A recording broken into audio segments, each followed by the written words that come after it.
এ বাড়িতে আমার কথা ছিল কি বউ, আহারে আমার সংসারটাই শেষ। আমার 7টার ভিতরে ডায়াবেটিসের ওষুধ খায়া ভাত খাওয়ার আগে যা বউ নিয়ে আইছি আমি মইরা গেলেও দেখবো না। আল্লাহ, শ্বশুর বাড়িতে কখন বাইজে গেছে 7টা? আম্মা রাগ করেন না, আমি বুঝতে পারি নাই যে শ্বশুর বাড়িতে 7টা বাইজে গেছে। বোঝাও লাগবো না। আয় হায় রে, শাশুড়ি রাগ হয়ে গেছে, কালকে থেকে আর এমন করাই যাব না। আজকেও একই অবস্থা, 6টার সময় আমি ওষুধ খেয়ে ভাত খাবো, রাজধানীটা এখনো ঘুমায়। আম্মা আমি উঠছি, রান্না করতেছি 7টার ভিতরে। 5টার সময় ওইটা রান্না করে 6টার সময় আমি ওষুধ খাইছি। হ্যাঁ আম্মা, কালকে না খেলেন 7টায়? নিজের ইচ্ছা মতো চললে তো বুঝবই।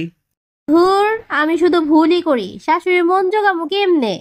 কালকে আর এই ভুল হইব না, শাশুড়ি আম্মা উঠার আগে আগে আমি উঠা পড়বো।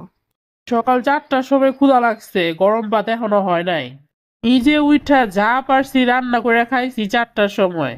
আজকে পোলারে ফোন দিয়া জিজ্ঞাসা করমু কি আনছে ঘরে। দিনের পর দিন এগুলো চলতেছে আমার ঘরে। ও আম্মা, সকাল 4টা বাজে উঠলাম, 5টা বাজে আপনি খাইবেন এর জন্য। আমার ওষুধ খাওয়াও শেষ। হ্যাঁ, আমি উঠলাম 4টায়, আপনি এখনই খাইতেছেন? আম্মা, কালকে না খাইলেন 5টায়? এই আমি অসুস্থ মানুষ, আমি কি তোমার ইচ্ছা মতো খাবো নাকি? সেটা ঠিক আছে আম্মা, কিন্তু এক এক দিন এক এক সময় আমি কিভাবে বুঝবো? সংসার করতে এই বাড়িতে ঢুকলে তো বুঝবা। ঢুকছো তো শুধু খাইতে আর ঘুমাইতে। আমি এমনি করে শাশুড়ির মন কেমনে জোগামো? কালকে যদি আবার 3টা বাজে ওইটা খায়? আজকে আমি ঘুমাবোই না, বসে থাকবো সারা রাত। শাশুড়ি ঘুম থেকে উঠার আগে আমি রান্না বান্না শেষ করে বসে থাকবো। আজকে শিওর শাশুড়ি 3টা বাজে উঠবো। রাত এখন 2টা বাজে, শাশুড়ি এখনো ঘুম থেকে উঠে নাই। আজকে শাশুড়ি ঘুম থেকে উঠার আগেই আমি সব রান্না করে রেখে দেবো। যাই রান্না শুরু করে দেই। মনে হয় শাশুড়ি আজকে 3টা বাজেই উঠবো।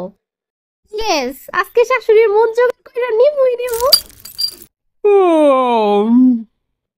রান্না করে এরকম রাতে 2টা বাজে কে কটপট করতেছে? রান্নাঘর থেকে শব্দ আসতেছে। আম্মা, আমি আপনার জন্য এখন আবার কোন সময়ের জন্য রান্না করতেছে? আম্মা, সকালের খাবারের জন্য। আপনার তো সকালবেলা ডায়াবেটিসের ওষুধ খাওয়া লাগবো। রাত 2টার সময় রান্দা আমার সকালের খাওয়ান খাওয়াইবো? আজকেই আমি পরে ফোন দিতেছি, এমন আইসা বউ কোন জায়গা থেকে আনছে? আর এখন তো দেখতেছি আমার সংসারটাই শেষ, রসদলে দিছে। আম্মা রাগ করে আছেন কেন? আমি তো রান্না করছি। আমি বুঝলাম না, তোমার বাপ মা কি কিচ্ছু শিখায় নাই তোমারে? রাতের 2টা বাজে পৃথিবীর কোথাও রান্না করে কেউ সকালের নাস্তা? এটা কোনো কথা? ভাবলাম আম্মা 3টা বাজে আজকে খাইবো, এখন সে চেতে গেছে। আমি দেখলাম ডে বাই ডে সকালবেলা তার 1 ঘন্টা করে আগায় যায়।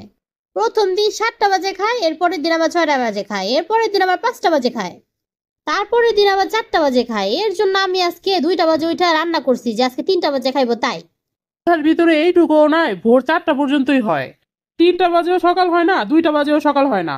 পোলাটারে আজকে ফোন দিয়া কইতাছি এই মূর্খ কোন জায়গা থেকে আনছে। হ্যাঁ আম্মা, আপনি ঠিকই বলছেন, আপনি ফোন দিয়ে বইলা দেন।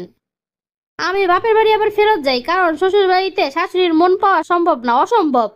প্রিয় বন্ধুরা, আপনারা লাইক, কমেন্ট ও শেয়ার করে আমাদের পাশে থাকুন। আপনাদের একটি লাইক ও কমেন্ট আমাদেরকে নতুন ভিডিও বানাতে অনেক উৎসাহ জাগায়।